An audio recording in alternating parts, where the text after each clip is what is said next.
नमस्कार दोस्तों, मैं नौकर सरकारी स्वागत करता हूं आपका एक बार फिर अपने चैनल पे। और आज की वीडियो में बात करेंगे स्टेनोग्राफर ग्रेड सी डी 2026 की वैकेंसीज के बारे में।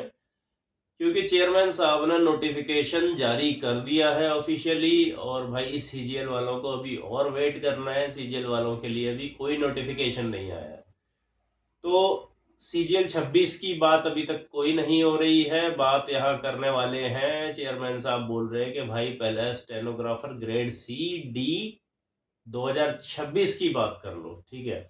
तो 24 अप्रैल 2026 से नोटिफिकेशन ऑफिशियली वेबसाइट पर आ गया है। आप फॉर्म अप्लाई कर सकते हैं और 15 मई तक का आपको टाइम दिया गया है। 15 मई 2026 तक आप इसको ऑनलाइन अप्लाई कर सकते हैं।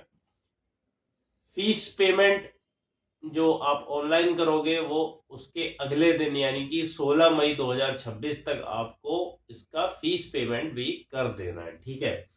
तो इसके बाद अगर आपके फॉर्म में कोई गलती होती है, जैसा कि एसएससी मान के चलता है कि भाई आप लोग कर देते हो, और कई बार स्टूडेंट गलती कर भी देता है, तो उसको 20 और 21 मई 2 दिन दिए जाएंगे। तो 21 मई रात 11 बजे से पहले पहले उसको अपने फॉर्म में करेक्शन कर देना है। तो मैं अपनी पिछली वीडियोस में भी, जहां भी दूसरे नोटिफिकेशंस के बारे में मैंने आपको बताया था, मैंने वहां भी आपको क्लियर किया था कि भाई आपको एक बार में फॉर्म अच्छे से फिल करना है। आप आराम आराम से फिल करो, फॉर्म को अच्छे से फिल करो, और जो है करेक्शन की जरूरत ना पड़े ऐसी कोशिश करो, ठीक है। तो आप आज की डेट से शुरू करके और 15 मई से पहले पहले अपना फॉर्म फिल कर लो। 16 मई से पहले पहले अपनी फीस पेमेंट कर लो, और बाई चांस अगर फॉर्म में होती है गलती तो 20 और 21 मई में आप उसको करेक्ट कर लो, ठीक है। तो ये जो है आपको ध्यान रखना है, थोड़ा सा गलतियां ना करें तो ज़्यादा बेहतर है। बात करें कि वैकेंसीज कितनी आई हैं, तो वैकेंसीज जो है इन्होंने 731 वैकेंसीज निकाली हैं। 731 total stenographer grade C plus grade D मिला के इन्होंने अभी टेंटेटिवली वैकेंसीज बताई हैं, ठीक है। तो इन वैकेंसीज के लिए आपको फॉर्म अप्लाई करना है। अब देखो, जिस भी सिलेक्शन एग्जाम में बीआरओ की वैकेंसीज कहीं ना कहीं आती हैं, वहां चेयरमैन साहब क्लियर करते हैं अपने नोटिफिकेशन में कि भाई अगर आपको बीआरओ मिलने वाला है तो आप पहले ही एक बार नोटिस में चेक कर लें कि बीआरओ के फिजिकल और मेडिकल स्टैंडर्ड्स क्या होने वाले हैं। मतलब सिलेक्शन के बाद आप जो है पेपर 1 पेपर 2 यानी कि स्किल टेस्ट निकाल लोगे, उसके बाद में आपका फिजिकल और मेडिकल स्टैंडर्ड भी मैच होना चाहिए जैसा कि बीआरओ में चाहिए होता है। इसके अलावा बीआरओ में एक चीज जो बहुत क्लियर हर, हर एक एग्जाम में चेयरमैन साहब बता देते हैं, वो ये है कि एसएससी में सिर्फ और सिर्फ उन्हें, बीआरओ में सिर्फ और सिर्फ उन्हें मेल कैंडिडेट्स चाहिए होते हैं, ठीक है। तो बीआरओ सिर्फ मेल कैंडिडेट्स ही एलिजिबल है उसमें सिलेक्शन के लिए, ठीक। इसके आगे बात करते हैं कि एज लिमिट क्या है। तो एज लिमिट जो है, सबसे पहली चीज क्रूशियल डेट जो है वो 1 अगस्त 2026 है। 1 अगस्त 2026 पे आपकी एज एज पर एलिजिबिलिटी क्राइटेरिया होनी चाहिए, ठीक है। अब वो एज एलिजिबिलिटी क्या है, वो है कि आप 1 अगस्त 2026 में 18 साल से 30 साल के बीच होने चाहिए स्टेनोग्राफर ग्रेड सी के लिए, और 18 साल से 27 साल के बीच होने चाहिए स्टेनोग्राफर ग्रेड डी के लिए, ठीक है। तो ये है 18 से 30, 18 से 27, साथ में आप किस डेट ऑफ बर्थ के बीच में पैदा हुए होने चाहिए वो भी है। मतलब अगर किसी का मैथ्स थोड़ा सा हल्का है तो आप कैलकुलेट मत करो, उन्होंने सीधे सीधे बता दिया है कि अगर ऑफिशियली आपकी डेट ऑफ बर्थ इन डेट्स के बीच में पड़ रही है तो जो है आप इस स्टेनोग्राफर ग्रेड सी डी के लिए एलिजिबल हैं, आप फॉर्म फिल कर सकते हैं, ठीक है। तो एज के बाद में बात कर लेते हैं कि रिजर्वेशन, सॉरी, एज रिलैक्सेशन कितना कितना मिल रहा है। तो एसएससी अपने सारे ही एग्जाम्स में सिमिलर ही एज रिलैक्सेशन देता है। वो कुछ ऐसे रहता है कि 5 साल रहते हैं SC ST कैंडिडेट्स के लिए, 3 साल रहते हैं ओबीसी कैंडिडेट्स के लिए, और जो पीडब्ल्यूबीडी कैंडिडेट्स होते हैं अनरिजर्व्ड, और ईडब्ल्यूएस वाले उनके लिए 10 साल, ओबीसी वालों के लिए 13 साल, एससी एसटी वालों के लिए 15 साल।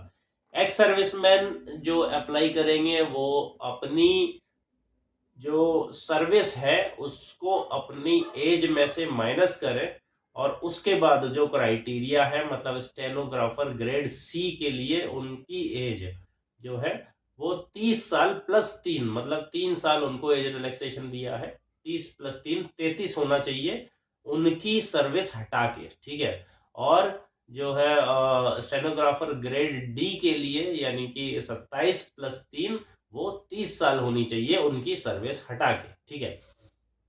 इसके अलावा जो भी डिसेबल्ड सर्विस पर्सनल होते हैं, एक्स सर्विसमैन होते हैं, उनके लिए भी एक्स्ट्रा 3 साल और 8 साल का इसमें एज रिलैक्सेशन दिया गया है, ठीक।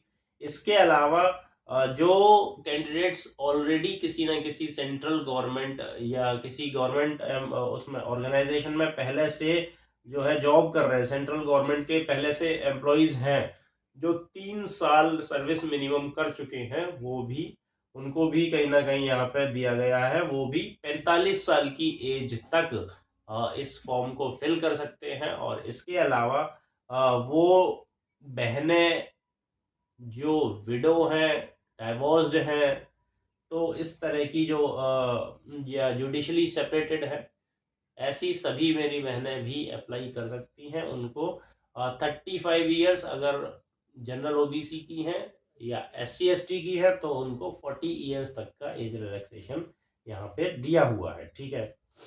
तो ये जो है एज रिलैक्सेशन की बात हो गई। अब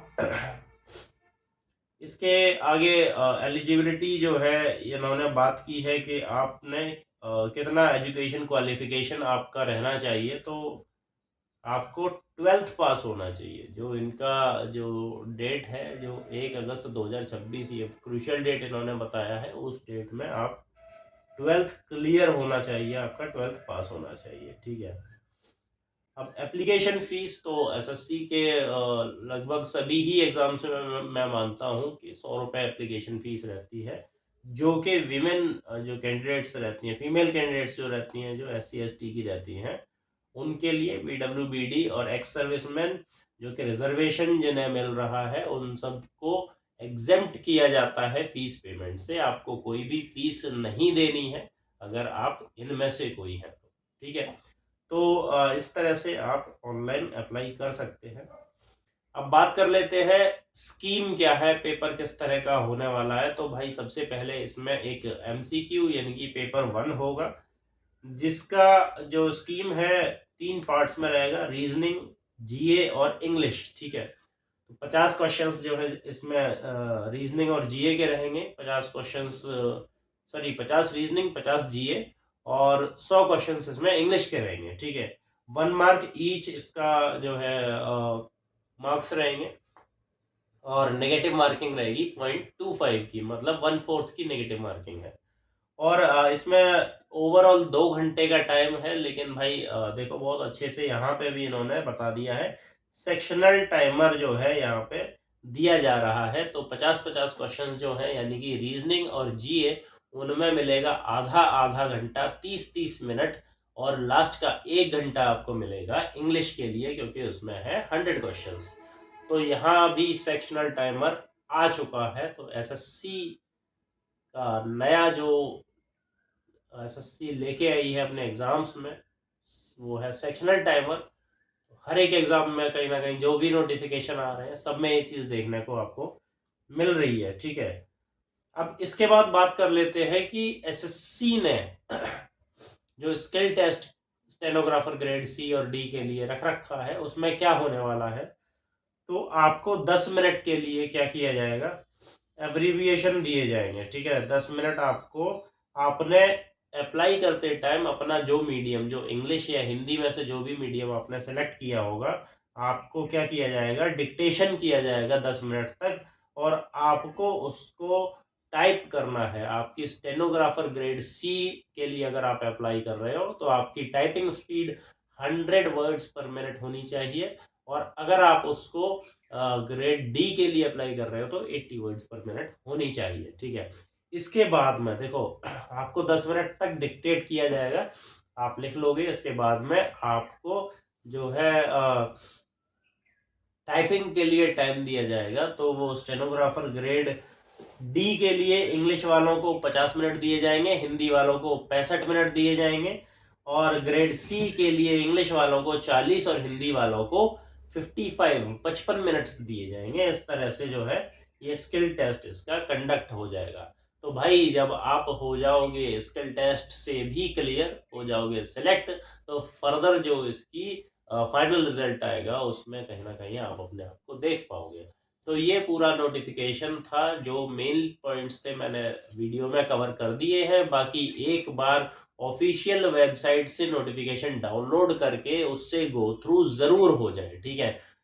मैं हमेशा बोलता हूँ भाई, वीडियोज में हम लोग कवर करते हैं, बट आप वीडियो देखने के बाद में जब उस नोटिफिकेशन को पढ़ोगे खुद से, तो आप अच्छे से समझ पाओगे। और भाई नोटिफिकेशन पढ़ना अच्छी चीज है।